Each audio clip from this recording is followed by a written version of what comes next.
All right. Sorry about that, but we had a massive drop in bandwidth, and I'm not sure what happened.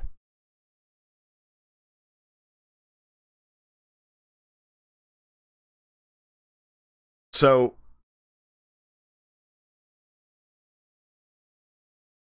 this is really frustrating.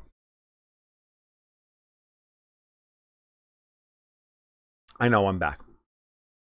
I'm not sure what happened. I think somebody might have tried to upload something to Facebook or something. I don't have enough bandwidth to do this other. All right. Well, let's hope that we can get everybody back. Hold on for just a second. I'll let it.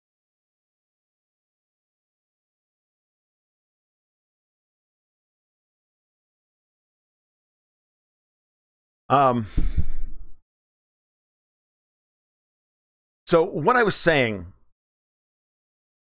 was the following. That when you really stop to think the situation through,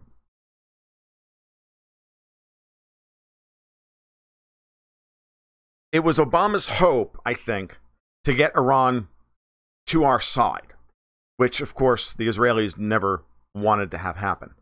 And so if we were going to win in Syria, it didn't matter what Iran wanted at that point. They didn't have any leverage in the global marketplace. They didn't have any leverage geopolitically.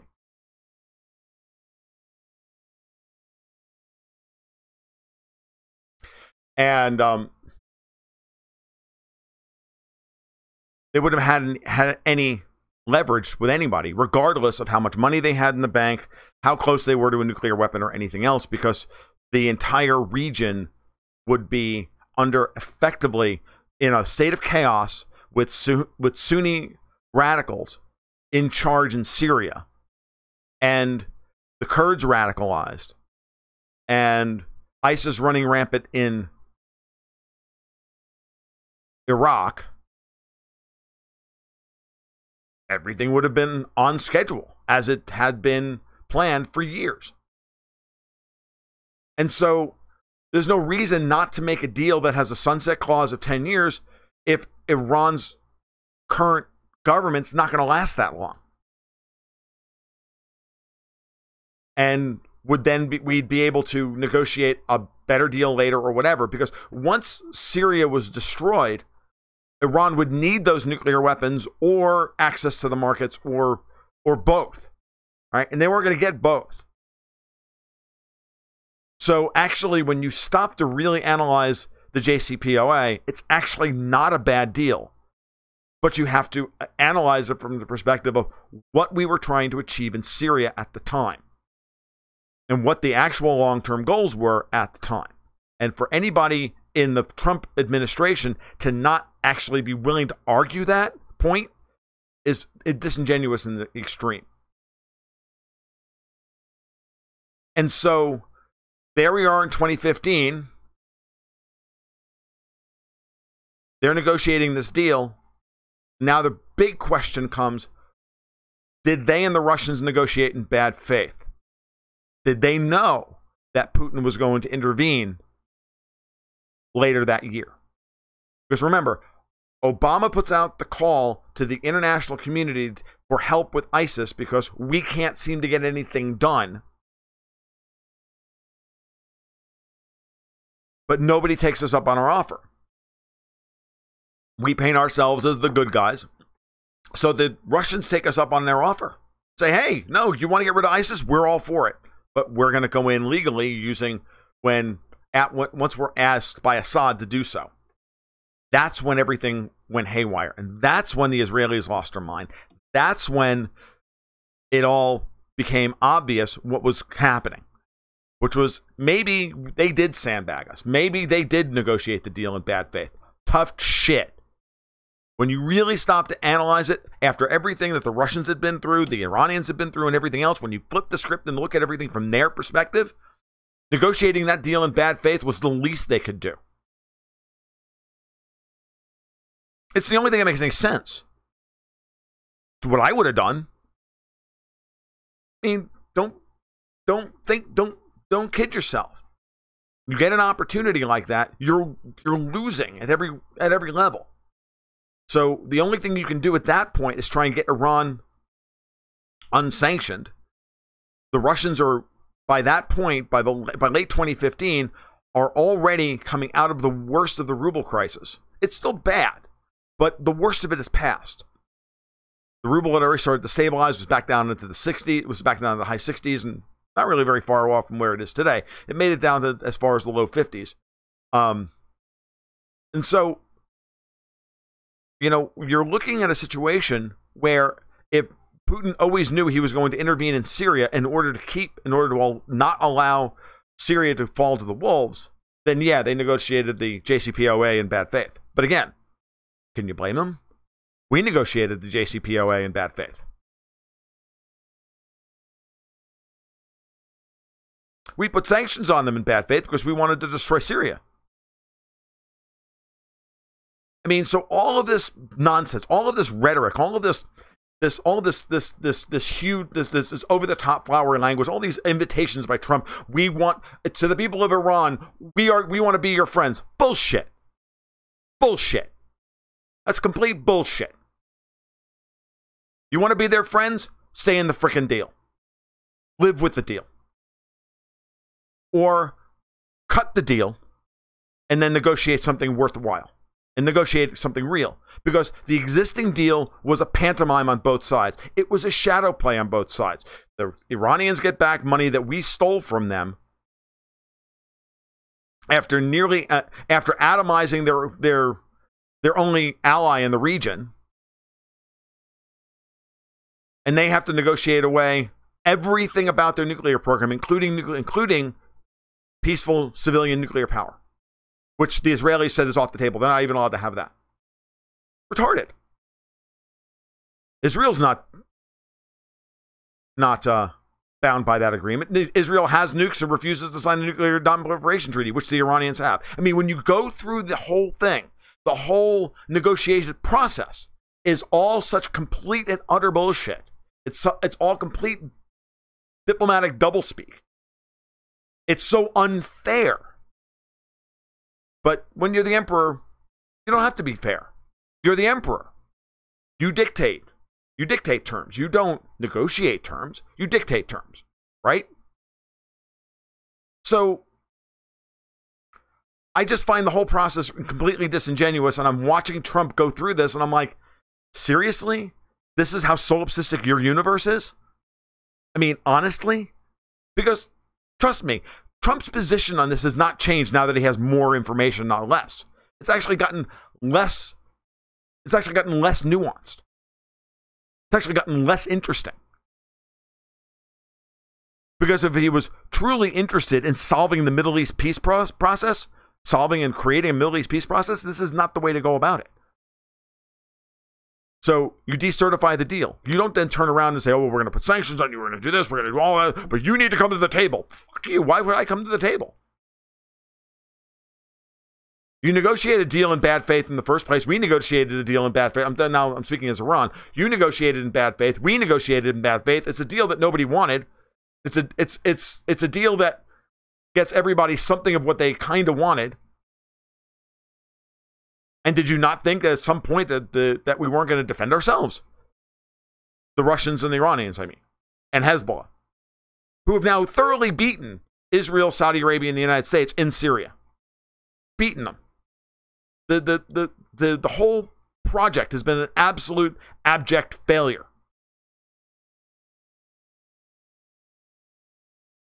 Trump is not going to stop the Nord Stream pipeline, okay? He thinks he is. He's not going to. He thinks he's going to bottle Iran back up and get him out of Syria. Iran doesn't want to be in Syria anyway. The only reason Iran's in Syria is because of Israel and the United States. You want Iran out of Syria? That's easy. Go home. I mean, this stuff's not hard. He keeps talking about this. He keeps talking about, well, I can solve all these problems. These problems were never really all that hard to solve. I solved North Korea. I can solve Iran. I can solve this. I can solve that. Fucking Orange Jesus is over there telling everybody in the world what he can do. Well, I got news for you. You want Iran out of Syria? Easy. You can leave. Then negotiate a deal. While you're negotiating a deal, negotiate a deal to leave. Not only Syria, though, you got to leave Afghanistan as well. Because we're not going to have 8 friggin' bases in Afghanistan with ordnance pointed back towards Iran and troops on the friggin' border to the northeast, and then Syrian troops to the northwest, and CENTCOM in Qatar. We're not doing this. The Russians aren't going to stand for it. Iran's not going to stand for it. No one's going to stand for it. The Chinese aren't going to stand for it. Give me a break. I mean, if you're going to negotiate, negotiate. And that's where we are. So here we are in 2018. We've lost. Everybody's freaking out because we've lost. Hezbollah's gone home. They've left Syria. They don't need to be in Syria. For the last 3 years, they've been in Syria fighting and not hardening their defenses against Israel. Now, all of a sudden, Israel is worried to death about Hezbollah. Yeah, because they're all going home. Now they want to start another war.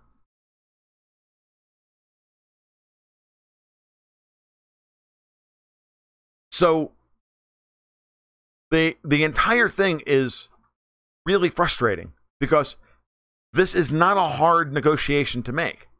But Trump is not going to give it up for anything less than complete humiliation and regime change in Iran and complete humiliation of Russia.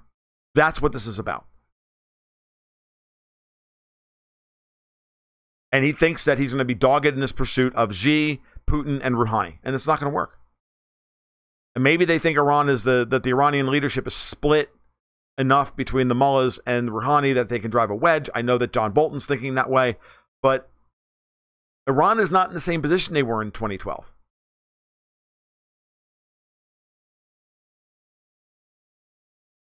There are plenty of countries in the European Union now that do not want to reimpose sanctions.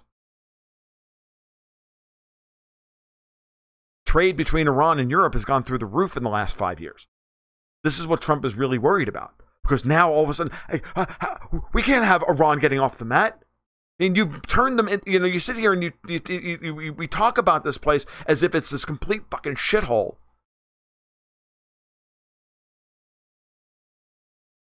And yet, we're the ones helping to perpetuate the shithole.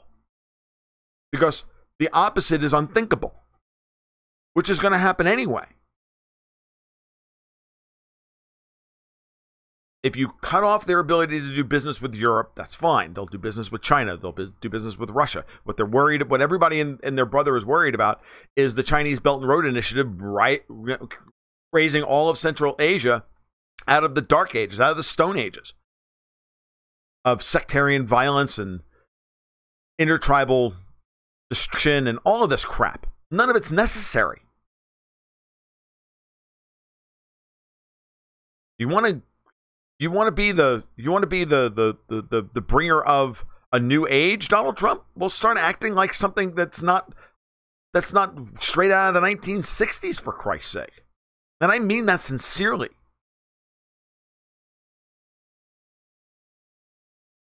So where are we? What comes next? I don't know. If Trump's actually going to negotiate a real settlement, a real nuclear deal, I'm sure the Iranians will come to the table.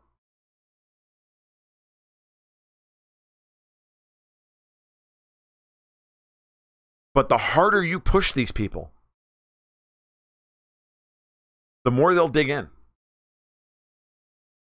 They've been digging in against the United States since 1979. Why would they continue? Why would they stop now? They fought Iraq to a standstill with everybody and their brother backing Iraq in the Iran-Iraq war for 8 years during the Reagan administration.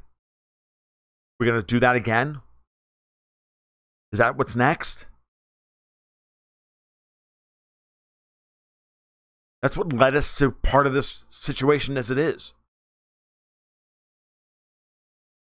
But Trump's made his bed with Israel and Saudi Arabia. He's made his bed with them. Saudi Arabia is too important to the oil, to the oil trade and the flow of dollars around the world.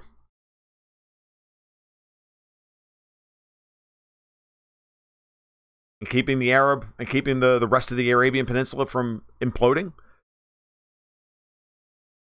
That's what this is all about.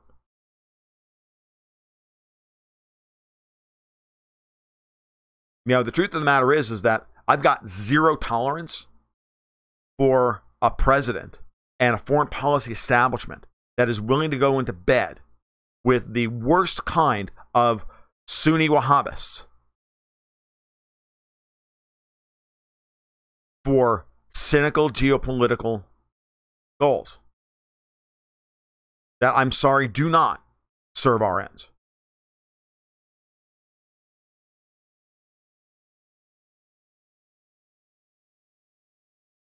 Just don't have any patience for it.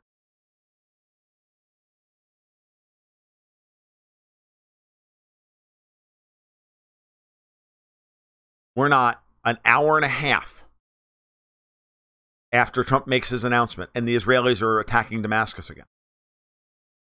Now they're attacking Syrian army. Remember, I read a great article. I think it was Alexander Korpio. Not sure. Made the point, very salient point. I don't have a link to it in the show notes below, and I wish it did. Very salient point that the Israelis have actually stepped in it. Again, this is not an anti-Israeli rant. This is just analysis. I really wish the Israelis would just stop. I really do. It would be better for everyone. But unfortunately, it's the world we got, not the world we want. And the world we got has the Israelis now openly going to war with Iran in Syria, attacking Iranian targets without the cover of saying, oh, well, we were attacking Hezbollah and there happened to be some Iranians there. No, this was straight up, we're attacking Iran. Iranian targets. That should scare you. That's never happened before. And so, oh no, it wasn't. It was the Saker, actually, who brought this up. The great article of the Unz Review. I should put a link in the show notes after the show is over. It's a very important point that he makes. Saker's hyperbolic, emotional about other things, makes me look actually staid and plaid and staid and boring.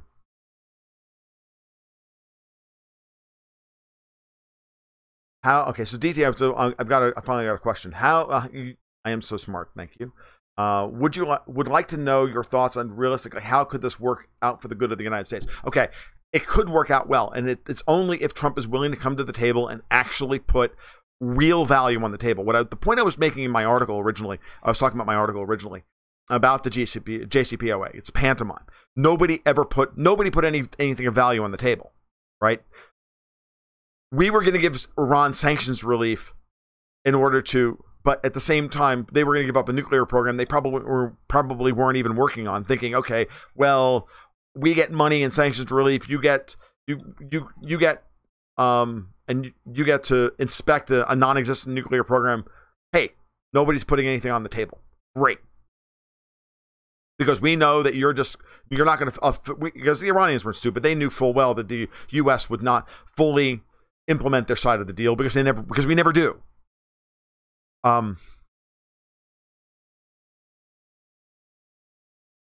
So, the way this works out well is if the JCPOA goes away and now it actually brings in the opportunity to negotiate a real withdrawal of U.S. troops and from Iran's vicinity, with Russia as the guarantor that Iran's not going to resupply Hezbollah and all of this shit.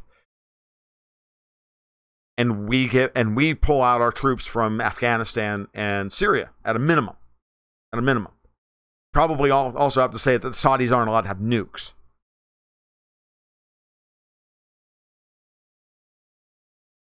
And I know that the talking point, Rob Donaldson, who just commented, the standard MAGA talking point.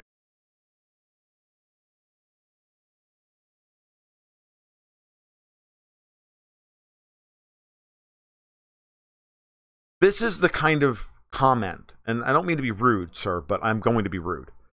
This is the kind of comment that makes it unreal, makes it unfathomable how Americans have been maleducated by our media and our politicians and everybody else. Because if you think that anybody's happy with the current arrangement in Iran, they're not. Okay? But they're not going to overthrow their government just because we, righteous Americans, with a stick up our ass, tell them to. No one does that. No one does that. Okay? In the same way that if Iran was telling us you should overthrow your horrible government because they do X, Y, and Z, and then they enter into an agreement with us, and if the roles were reversed, and they were the big bad guys and we were the little guys, you wouldn't like it any more than if the script was flipped. So why would you think that that's a reasonable way to conduct foreign policy and a reasonable way to negotiate? I'm not saying that the deal that Obama put together was good. I'm not praising it or damning it, because frankly I don't even have an opinion on it, because I just think the whole thing was a whole bunch of bullshit, as I explained earlier in the scope, or earlier in the live stream, that at the end of the day, no one put anything of value on the table, therefore the deal was defective. Sure, so what? But it doesn't harm anything, it doesn't help anything. It just is what it is. The money's not going to come back. If it's signed through executive order, no. If it's actually put forth through Congress via the constitutional process, yes. We'll see what happens. But there's not going to be any deal there's no appetite in American politics to cut a deal with Iran that, other than at the base, other than the populist base, to bring the troops home from Syria, to bring the troops home from Afghanistan. There's no appetite in Congress for this. Okay? Congress is never going to sign this. I mean, in some ways, you have to understand why Obama did what he did with the JCPOA. He did not have a Congress that was going to be willing to do something that Israel didn't want him to do, even if it was a decent deal. Because at the end of the day, it's not a bad deal. When you think about it in terms of the Syrian invasion, the operation to destroy Syria, and the timing, it's not a bad deal. I already went over this. Go back earlier in the discussion. It's not a bad deal from that perspective. It may be a bad deal from other perspectives, but it's not from that perspective, which was the perspective under which it was negotiated. Today, things have changed. It's worked out good for Iran. It's worked out good for Russia. It's not worked out good for us, but it has not hampered us from being able to do what we've wanted to do in Syria. That has nothing to do with it. And anybody who makes this argument is an idiot, including Donald Trump, because it's bullshit. Well, my hands are tied. I can't put sanctions on them. I can't harm their economy. Well, dude, you're already doing everything imaginable anyway. You're already drawing them into a quagmire and trying to extend the quagmire in Syria in order to kill more of their guys. You're already draining their economy by putting them on a war footing. You already put all the diplomatic pressure imaginable by sitting here screaming to the high heavens and keeping everybody on pins and needles for the last 18 months. You've retarded investment into Iran by tens of billions of dollars. You've already stolen tens of billions of dollars out of the mouths of Iranian people who you want to help bring into a new age. None of that makes any goddamn sense. So you're going to put sanctions on them and drop them back into the friggin' Stone Age? Why? You need to do so because the Saudis need $90 a barrel oil. That's why. Well, we can continue to produce it here in the United States for $50 a barrel, but we're still going to pay $4 a gallon gasoline, by the way, even though the shale producers out in the Permian are producing the shit for $35 a barrel. Oh, by the way. But we're still going to see gasoline at $4 a gallon at the end user at the pump. Why? Because the oil industry is now going to need to make how much freaking money? We're going to go back to those days again. Pulling the crap out of the ground at $25 a barrel, selling it and refining it for another $3, and then selling it at $200 a barrel in terms of gasoline. Fuck you. I mean, this is what we're dealing with. It's so unbelievably. It's so bad. It's to be unbelievable at this point. And so, no matter how many jobs you create in the fracking industry, you take 2 away everywhere else in the real economy. when gas is $4 a gallon. Okay? So the Saudis need $90 a barrel oil because otherwise the regime's going to implode. All right? That's where we are. I went over this the other day. So the Saudis' own problem, the Saudis' internal problems are now Iran's problems. They're not Saudi Arabia's problems. Trump is trying to make that better for them, so that bin Salman can spend trillions on his Vision 2030 project. All of the worst corporatist cronies can get all the contracts to build whatever crap they're going to build. That's what this is all about. Then Trump gets to stand up there and go, see, I got you great deals. We created jobs. He sounds just like every other fucking president who ever walked the face of the earth. So it's ridiculous. When stop and take off the friggin' filter, and what do we see? We see the same shit the same shuck and jive we've been seeing from every other goddamn American president. That being said, deep breath, come back. That being said, if he's willing to actually sit down and put a negotiation together with Iran with trades value for value, not fake value for fake value like in the JCPOA, but real value for real value. You remove regime change threat, external regime change threat from the United States, we'll give up our nukes, which we're not developing anyway. But we are relatively close to doing so if we wanted to. And everybody, and no serious foreign policy expert is willing to take the chance that Iran's not 18 months away from a nuclear weapon. Okay? Now, they've been 18 months away from a nuclear weapon for 30 years or 25 years now. Since the end of the Iran-Iraq war, they've been 18 months away from a nuclear weapon, yet they still don't have one. At the same time, of course, the Israelis have had nukes for how many years now? How many dozens of years? And to their credit, they've never used them.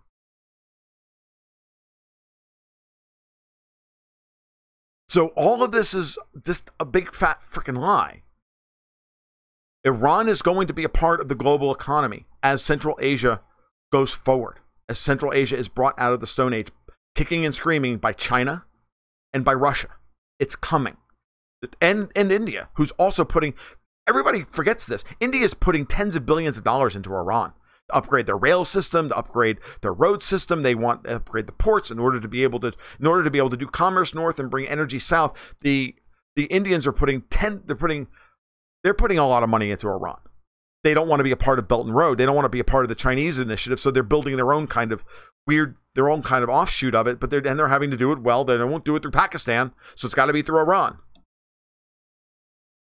Okay, all of these things are in play. All of these things bear on these decisions. But this could work out well for the U.S. if Trump is willing to put on the table a real, honest-to-God solution. And that solution has to be, we pull out of Syria. And we pull out of Afghanistan. And if he's putting that on the table, okay.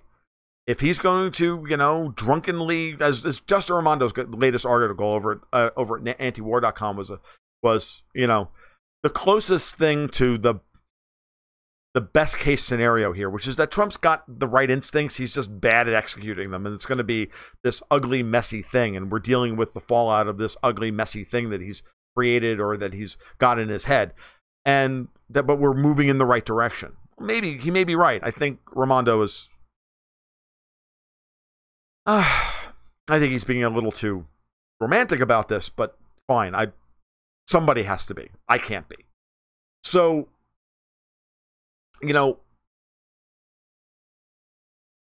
if that's the case, and we get our troops off of the Korean Peninsula, or most of them, can we burn the poppy fields on the way out? Oh, please, to bring up a talking point. Fine.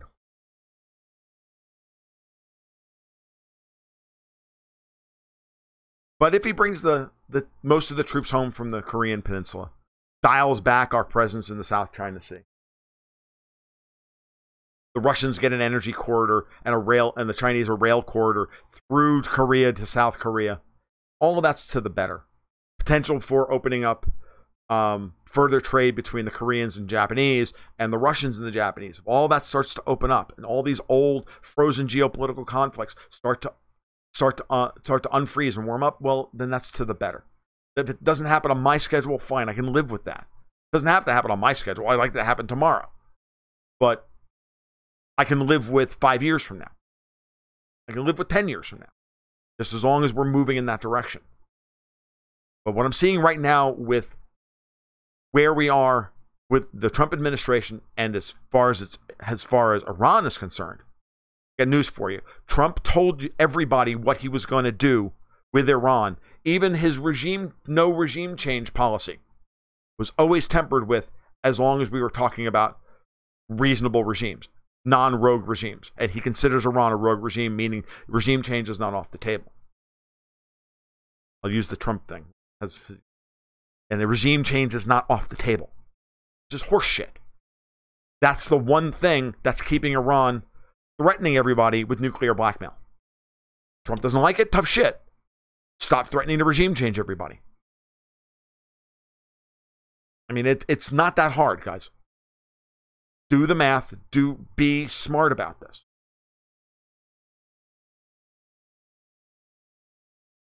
Moreover, it is unconscionable for us to be terrorizing the 3 countries in the Middle East, Lebanon, Syria, and Iran, who treat Christians better than everybody else. Christians have a seat at the table in Lebanon. They practice openly in Syria. They are treated well in Iran.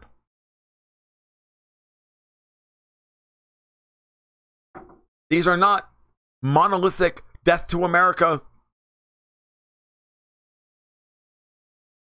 Muslim shitholes. It's really, really frustrating to watch this play out.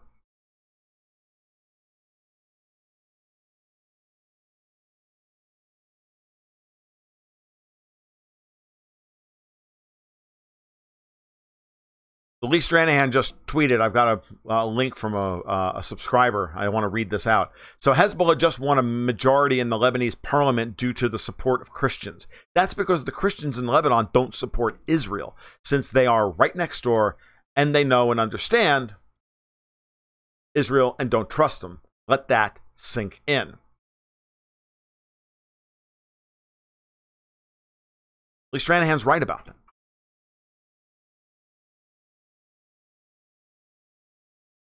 And immediately he'll be labeled an anti-Semitic, just like I will be in the comments on this scope today, because I'm not 100% behind Israel in this insanity.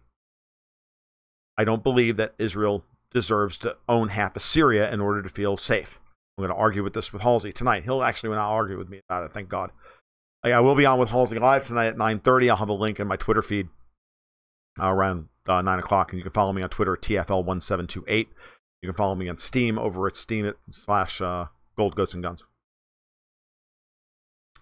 Trump's Iran decision in one word: complicated.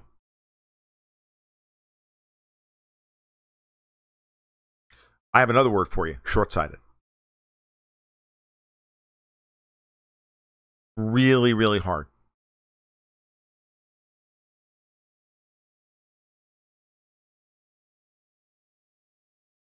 But this is geopolitics, people. There's a lot of money at stake. There's a lot of reputations at stake. There's a lot of feathered nests that are at stake. All of this is happening on the same day that Russian President Vladimir Putin was inaugurated for another 6 years. With a speech that can only be described as true, eloquent nationalism.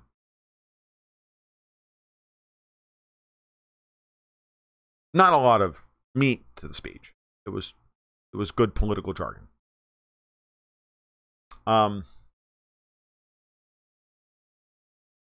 So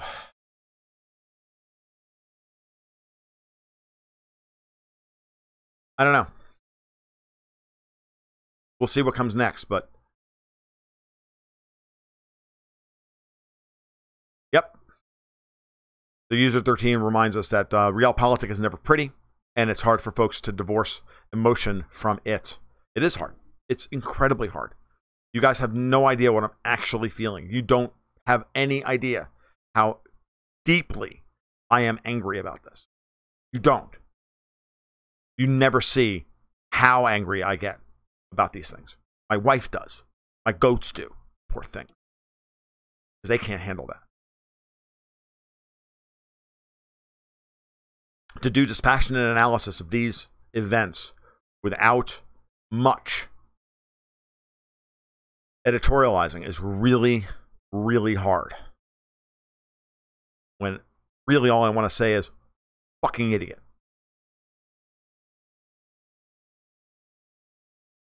But I understand why everybody's acting the way they are. And if you want to understand what's happening in the world, you have to be willing to flip the script all the time. You have to be able to look at what your opponents are thinking and feeling in order to come to any conclusion, in order to be able to even begin to negotiate a settlement.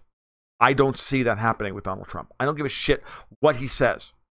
He is a bad negotiator if he has no idea what the other side wants. He's got to know what the other side wants, and he's got to be willing to respect what the other side wants in order to get anything.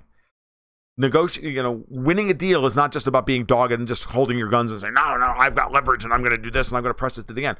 At some point, everybody just walks away. The Russians have been doing this to him for 30 years, and they look at him and go, fuck you. Go shit in your hat.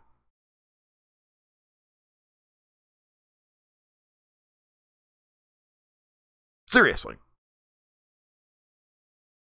I keep making this point over and over and over again. There's a reason why there's not a Trump hotel in Russia. It's not for lack of trying. It's not for the lack of desire. It's not for the lack of money. Russians won't deal with Trump because he's an asshole. And he doesn't negotiate in good faith. Not on their terms.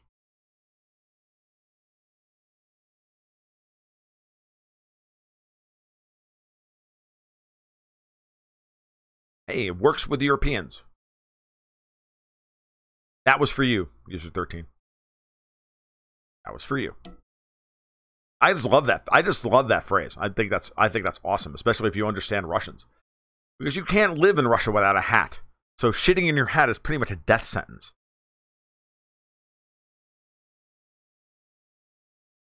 It's cold.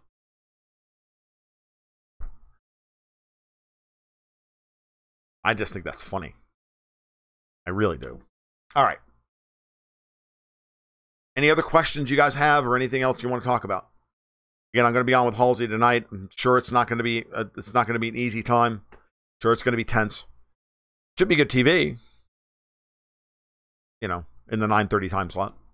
So, anything else? Well, okay, so if you liked what you heard today and you're not a subscriber, you can go over to my Patreon and you can support me there over at Patreon/ColdGoatsAndGuns. I really would appreciate throwing even just $4 a month for the private blog and the private Slack channel where we keep, oh, well, I got another one, where we keep a running daily commentary on what's happening in the world, and I answer user questions about pretty much everything. Or you can subscribe to the Gold Goats and Guns investment newsletter for $12 a month. Where I take all of this and turn it into a portfolio strategy. So what happens? Forbidding is asking me, what happens if Israel invades Syria? Israel is not going to invade Syria. Israel does not have the ground forces to invade Syria. They don't have it. They didn't have the ground forces to invade Lebanon in 2006. They certainly don't have it today. Not to invade a hardened military force like the Syrian Arab Army, who's been at war now for 6 years. And now has been trained by both Russia and Hezbollah in the art of urban warfare in a way that nobody else on the planet does. Liz Sandy asks, as we see in North Korea with Trump, the unexpected can happen. Yes, the unexpected can happen, and we hope that the unexpected does happen. This was expected. He telegraphed this move to hell and high water. What will be interesting to watch over the course of the next couple of weeks is to see when he actually puts the sanctions back on. He's saying 90 days now. If there's any kind of movement negotiating wise, he may extend that to 6 months. He may extend it to 6 months anyway, saying 90 days today, but then having to say 6 months later. The truth of the matter is that if he continues to push hard on sanctions policy around the world, he is going to create a global global collapse in trade and a global depression. Okay? He's already had to back off on the sanctions against Rusal in the aluminum market, because they're so freaking stupid that they thought, oh, well, we'll just spin up a new, we'll just put sanctions on Russia, we'll cut them out of the market, and that'll give us the opportunity to spin up our aluminum production, and we can put people back to work. Yeah, it takes more than a day or two to spin up aluminum production domestically. Just saying. So, cutting out the marginal producer of aluminum, Rusal, who produces over 15% of the world's aluminum, which is needed for fucking everything, was not smart. And so, what's going to what I didn't touch on today, and I could probably talk about this again. I'll talk about this for a couple minutes in case somebody else has any more questions, which is, what's Europe's response? What does Europe do in the face of this? Because Europe is the pivotal player here. If Europe holds to the deal and Europe refuses to stop doing business with Iran, which I don't think is going to happen. I think most European corporates are going to knuckle under to the U.S. pressure. They already have been. They'll probably continue to do so.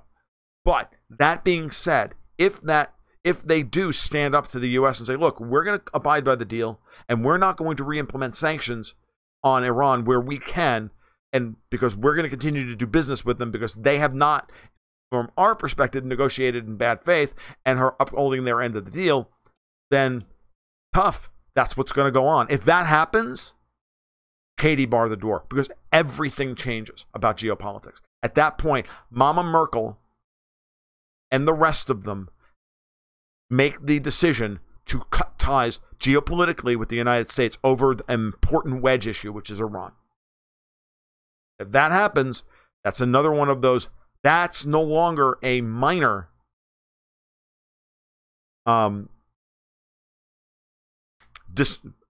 of civil disobedience. That's not a minor objection and bit of opposition to the emperor. That's a big one. And so it could actually turn out into something much more. This could actually be the start of what I've been, this could actually wind up being the start of something much, much bigger, including, well,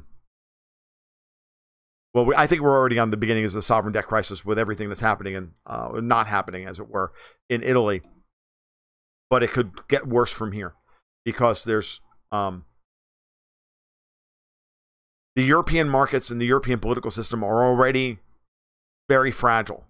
And if the U.S. tries to put crippling sanctions on them to stop Nord Stream, to stop them playing with Iran, to stop doing business with Iran or anything like that, or doing business with Russia, if they say no and start lifting sanctions in U.S. opposition and say, okay, go ahead, sanction our banks.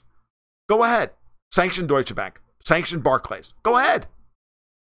Go ahead. See how long Goldman Sachs lasts if you sanction Barclays and the City of London and everybody. Go ahead. At some point, you have to call everybody. You have to call somebody's bluff. At some point, you have to say, enough is enough. Germany has already been hurt dramatically by the Russian sanctions that have been in place since 2014. It's part of the reason why Merkel's in such a tough political position. If Italy in July turns around and votes the Northern League and M5S into power and they start the process of trying to shake down the EU for debt relief, who then say no, and they say, okay, well, fuck you, we're leaving the euro, and we're going to start the process of leaving the EU.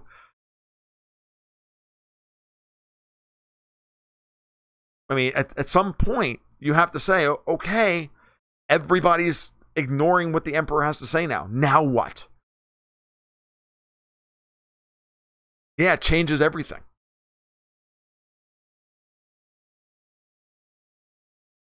And that's bad. Why?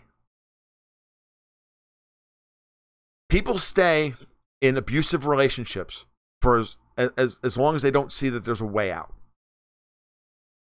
Minute they can extricate themselves from that relationship with their hide somewhat intact, they take it. You push somebody into a corner, and eventually they'll strike back. The big gig here is going to be Russia, China, and Iran have been playing a war of financial attrition against the United States for years. Okay? They're bleeding us white with all of these forward commitments around the world. Empire is expensive. All they have to do is keep running out the clock. While they build new structures in other places, while they build replacements for the institutions that exist that are dominant in Europe. The IMF, the World Trade Organization, the World Bank, the Exim Bank, SWIFT, all of that stuff. All of those post-war institutions that have been existed since Bretton Woods and the end of World War II. They can be replaced. They can be cloned, and they already have been cloned. The Asian Development Bank is now the AIIB, the Asian International Investment Bank, headed by China and Russia and everybody else. Right? I mean, all of these things matter, and once those institutions are robust enough, once those relationships are robust enough, the United States barks, and nobody listens. The United States bites. They go, well, okay. Israel keeps barking, keep dropping bombs on Syria. They keep attacking the Syrian Defense Forces. They keep the Syrian Arab Army. They keep attacking Iran. They don't strike back. Every time that happens, it makes the Israelis look more and more like the aggressors. They lose more and more support. They just look like someone lashing out irrationally.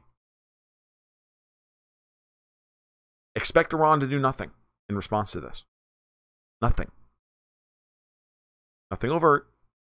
Expect Hezbollah to do nothing about it. Expect the Russians to do nothing about it. Mark my words, they'll do nothing. Trump will have to go to them. And eventually, he's going to have to sue for peace. Tomorrow, the Russians will show off their hypersonic weapons.